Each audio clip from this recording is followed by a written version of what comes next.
Olá pessoal, bem-vindos e bem-vindas a todos vocês que nos acompanham aqui no Conexões Ribeirão, aquele nosso papo aí quinzenal, sempre falando de educação, cultura, meio ambiente, política de vez em quando também, né? Movimentos sociais, enfim.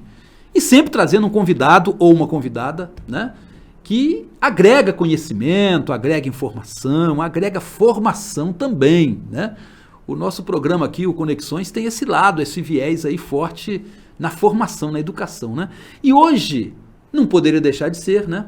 A gente tem também um convidado aqui todo especial, que é o nosso queridíssimo Vitor Santos. Ô, Vitão, obrigado por ter vindo, querido. Bem-vindo. Obrigado pelo convite, uma honra, que é isso, um prazerzaço. Pois é. Ô, Vitor, você conhecido aí, né, pela galera como Professor Vitor, né? Enfim, Professor Vitor, Vitão. Vitão, né? Me chamem. O homem das palavras, o homem da educação. Fala um pouquinho, como é que começou essa fissura sua pela educação aí, pela escola, enfim, né? Como é que nasceu? Isso já vem de família, isso já vem do berço, isso teve algum tchan-tchan assim que de repente deu um estalo? Como é que conta pra gente, vai? Eu entrei na graduação em História, lá na Unesp em Franca, já meio com essa ideia, assim, de ser professor e tal. Que é uma coisa meio rara, assim, a turma vai querendo uma pesquisa e tal, né, ir pra essa área mais de acadêmica, digamos assim. Propriamente. E eu não, eu já cheguei mais querendo ser professor e tal. E por que isso, né? Antes, muito tempo antes já de entrar, né, eu participava, por influência da minha mãe e tal, do movimento espírita.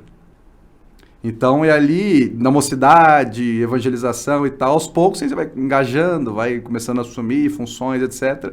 Então, para mim já era uma rotina, assim, entre aspas, dar aula, né? Ministrar estudo e elaborar programas. Por exemplo, quando eu entrei na faculdade, já era uma coisa comum para mim fazer um plano de aula, fazer planos de estudo, né? Então, já tinha um plano de pesquisa. Pois é, então, por exemplo, eu lembro de uma aula de conversando sobre usar uma música durante uma aula. Para mim isso já era uma rotina, assim, a gente buscava mecanismos didáticos para tentar tornar a coisa um pouco mais interessante, assim. Então, um pouco da expertise vem mais dessa área, assim, né? Então, quando eu entrei, já tinha anos de movimento espírita. Na faculdade, entrei com 20, já pelo menos desde os 15, 14 já frequentava, assim, então um pouco disso. Aí, aos poucos, ao longo da trajetória acadêmica, eu fui me especializando, professor, e deixando o centro espírita, então foi trocando, assim, né? Mas a função basicamente continua a mesma, né? De assumir um pouco desse protagonismo e tal. Então, vem um pouco daí. Mas essa questão da sua pesquisa, né? Você acabou pesquisando sobre a educação protestante no Brasil, mas com aquele transcurso, né? Porque a gente acabou recebendo esses missionários protestantes, né? Que fundaram diversos colégios aí no final do século XIX, início do século XX, né? Isso. Aqui no Brasil. Você acabou se enveredando por essa pesquisa. O que despertou você interesse de pesquisar esse assunto que eu acho interessantíssimo, né? Porque, na verdade, você tem aí uma presença forte desses grupos, seja católicos, seja protestantes, né? Exatamente nesse período, abrindo grandes colégios em várias cidades, inclusive do interior brasileiro, né? Inclusive, exatamente. Eu trabalhei durante 10 anos no Colégio Metodista. Então, aquela fachada que está aqui no centro de Ribeirão sempre chamou a atenção a data lá em cima, 1914, né? E aí o historiador olha aí e já começa a se coçar inteiro, né? Não foi em 1914, deve ter sido bem antes, né? Então, a construção do... O que é isso, né? O que acontece? Aí a própria fundação, e aí você vê, tem uma porta do lado direito, assim, que ela foi fechada, você fala, mas o que tinha aqui? Aí tem um museu que tem uma carta à mão, né? Escrita pela fundadora que mandou pro colégio, sei lá quando. Então, algumas coisas foram chamando a atenção. E aí, na verdade, quando eu formei em filosofia também, né? Acabei em 2010, filosofia, e eu me distanciei da academia. Eu estava no último ano de filosofia querendo enveredar pela academia, mas na filosofia.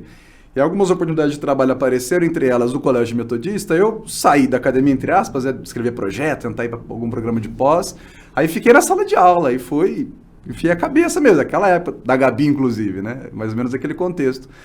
E aí foram 10 anos de Colégio Metodista e a gente fez muita coisa naquele colégio, né? E aí, sempre essa ânsia de querer voltar, em 2014 eu fiz uma disciplina com o Sérgio, como ouvinte aqui na USP, História da Infância e da Educação, né? E aí, alguns referenciais eles já começaram a coçar, né? Começa a somar as coisas e tal.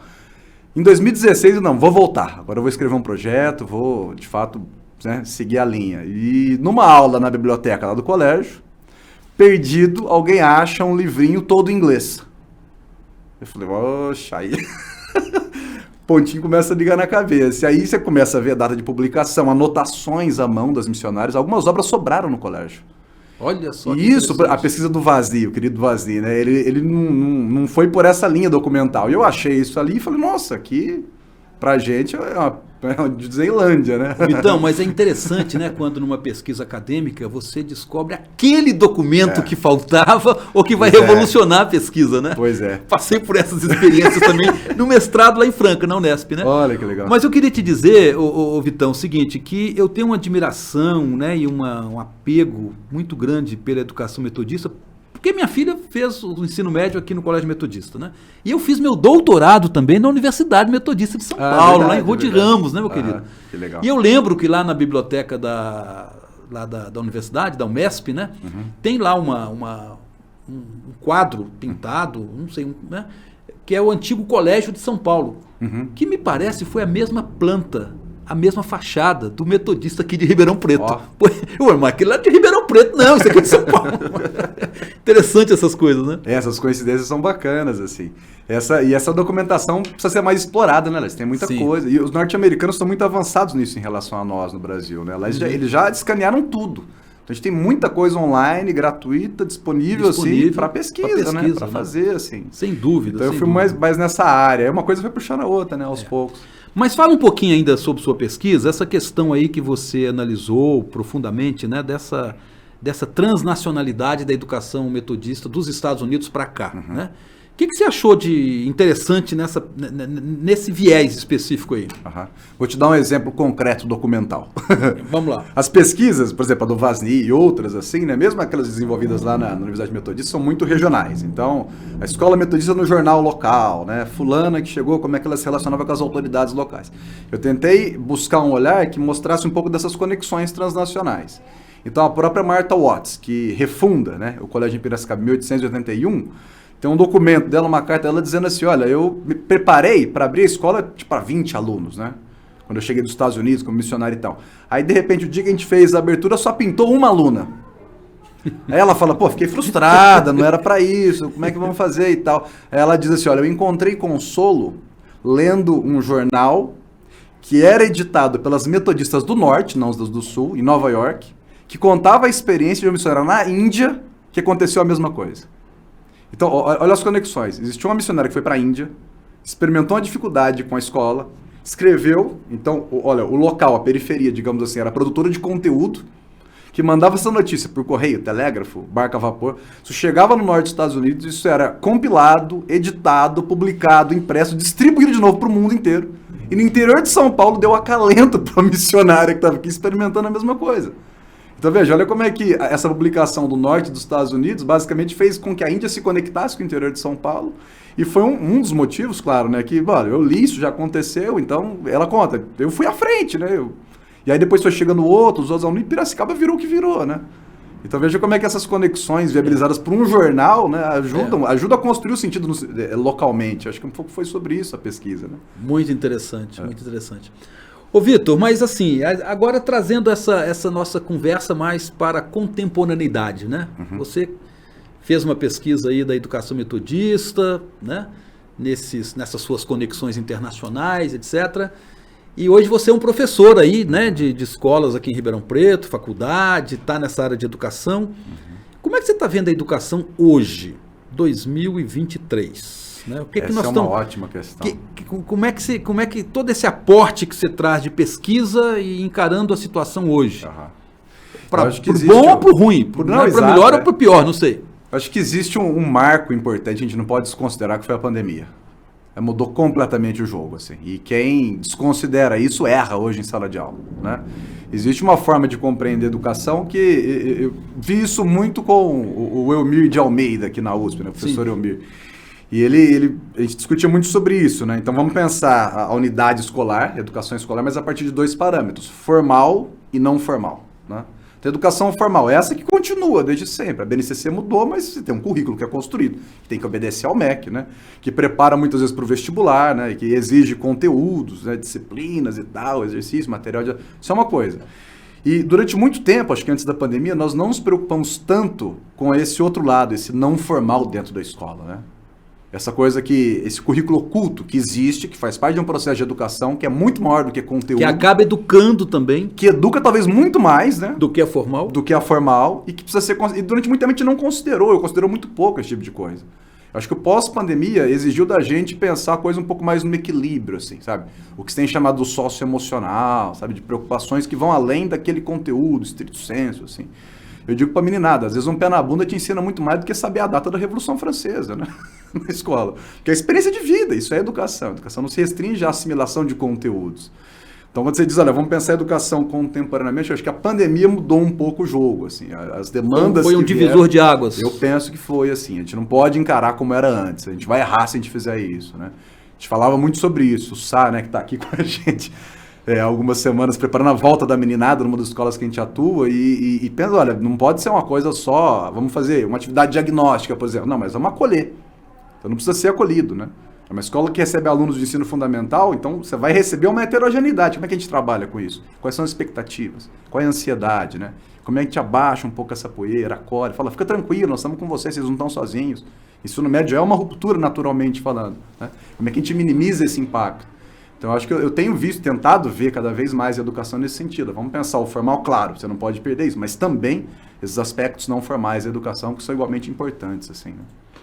Ô Vitor, mas veja só, você tem hoje, né, na sociedade diversas visões, ocorrentes, opiniões, né, sobre como que deveria ser a educação. Né? Então, por exemplo, você falou aí na educação formal, né, da escola particular, da escola pública. Né? Na sua visão, a educação formal, ela é apenas uma educação de conteúdo ou ela é uma educação também de princípios, de valores? Quer dizer, não, é uma formação. Porque tem uma parcela da sociedade que acha que o aluno não deveria ir para a escola, que a família seria capaz e suficiente para educar seus próprios filhos, né? O homeschooling, coisas do tipo, né? Como é que você vê esse entrechoque dessas opiniões hoje aí, meu querido? De uns anos para cá a gente tem esse debate muito acalorado, assim. Há uns 10 anos, por exemplo, a gente não via a família tentando determinar currículo, né, na escola. Você tem que ensinar isso, aquilo, isso não existia, né? De uns anos pra cá, há uns 4 anos pra cá, isso passou a ser muito quente, assim, né? Até porque eu acho que tem alguém estimulando, né? Pois em termos, assim, exato. da política e tal. Que veio um pouco antes, né? Da escola sem partido, acho que veio antes. Escola sem... Quer dizer, esse é o problema, eu digo muito pros meninos, né? A gente conversava essa semana, inclusive, em sala de aula. O que é história? Defina com uma palavra o que é história. E aí, foi toda uma reflexão pra gente construir que história é ciência. Ah, mas o avô lembra. Isso é memória. Memória não é história. E o que significa dizer que é uma ciência? A educação encara tem cada vez mais dessa forma, assim. Quer dizer que é uma ciência, né? Significa que existe um amplo repertório teórico-metodológico que sustenta o que você faz em sala de aula. Então a gente não faz porque a gente acha, porque a gente acredita. O achismo está fora dessa história. Não é isso, e também não é crença. Eu creio que isso... Não é assim. Existe um porquê, né? Talvez na educação infantil seja mais explícito isso, né? Eu conversava com os alunos, você pergunta para uma criança, né? Chegou no fim de semana... para a escola na segunda. O que você fez? Brinquei. Chegou da escola em casa. O que você fez na escola? Brinquei. Mas a brincadeira da escola é diferente. Porque a pedagoga impregna de sentido pedagógico a brincadeira. Então, você tem uma finalidade objetiva, concreta, né, que tem a ver com aspectos psicológicos e tal. E só consegue fazer isso quem conhece esse repertório. Tá? Então, dizer que é uma ciência é importante, porque a gente começa a colocar a educação no mesmo patamar, simbólico, inclusive, da medicina, do direito. Né? Você vai no médico com a dor no braço e vai, vamos tirar um raio-x. Você não vai brigar para tirar um raio-x do pé. Né? Porque isso custa a vida. Sim, ué. Essa mesma seriedade tem que encarar com a escola. Se a professora faz uma atividade, ela sabe o que ela está fazendo, sabe? Eu acho que a gente precisa evocar um pouco mais esse aspecto científico da nossa profissão. Porque isso traz uma seriedade, sabe? Uma carga simbólica. Fala, a gente sabe, a escola sabe. Não vamos mudar o teu filho de sala porque, estou com medo e tal. Lá no Moura a gente passou por um processo semelhante, assim, na pandemia, tem que voltar, né, para presencial, nós vamos voltar quando tiver seguro. Condições né, assim, seguras. Exatamente. E às vezes a gente ouve isso em muita escola, né, o pai e a mãe, então nós vamos tirar o filho do colégio. Fique à vontade, né? Sabe, a gente faz o que a gente entende como sendo melhor dentro de um amplo espectro, assim, teórico. Então, eu acho que a educação tem muito isso, né, Lars? A educação tem que ser tratada como uma ciência. Séria, dúvida, né? Sem dúvida. A gente via agora há pouco tempo, por exemplo, o ministro da Educação falando do Paulo Freire, né? Weintraub. Nunca se dignificou a ler Né? Nem sabe. Nem sabe. Uma letra, uma linha do cita que um o Paulo livro. Freire escreveu, meu Pois cara. é, bicho, eu reli agora há pouco tempo, né? O Pedagogia da Autonomia. Nossa, para formação de professor é um baita de um livro. Né? Tem muita coisa ali que você pensa com a pérola, você tira. Vamos conversar sobre isso. É uma baita de um texto, assim, sabe? Então, acho que é um pouco sobre isso. Você precisa evocar os autores, citar cada vez mais, né? E perder um pouco de vista o pedagogês, sabe? Que fica no socioconstrutivismo, não sei o quê, e aí as definições vão se perdendo, né? Que a gente decora um vocabulário solto, assim. Acho que a gente precisa mergulhar um pouco mais, assim. Até para reter mais também, né? Para reter e para instrumentalizar melhor o que a gente faz em sala de aula, sabe? Eu tenho pensado muito sobre isso. Vitão, essa conversa ia longe, hein, meu querido? Mas já acabou? Ah, acabou. Nós vamos trazer o Vitão de novo aqui, viu, Sá? 80 vezes. Você está disponível, né? Sempre. Umas conversas agradáveis assim. Ô, Vitão, só tem que agradecer muito sua vinda, meu querido. Foi legal. Eu que agradeço, um prazer. Aqui no nosso programa, Conexões, né? Muito obrigado por ter vindo, tá bom? Eu que agradeço, um prazerzaço. Tamo aí sempre. Isso aí. Gente, vamos terminando mais um Conexões aí essa semana, né? Continue nos acompanhando. Ó, essa entrevista tão legal, tão bacana com o Vitor aqui que a gente fez hoje, você encontra lá no nosso blog, vai lá, né? www.professorlages.com.br, mas nos acompanhe também pelo podcast, pelas redes sociais, né? Você vai encontrar não só essa entrevista com o Vitor, mas as outras anteriores que a gente já fez aí, né, no passado, tá bom? Olha, um abraço, um beijo para todos e todas, até a próxima oportunidade, até o próximo Conexões.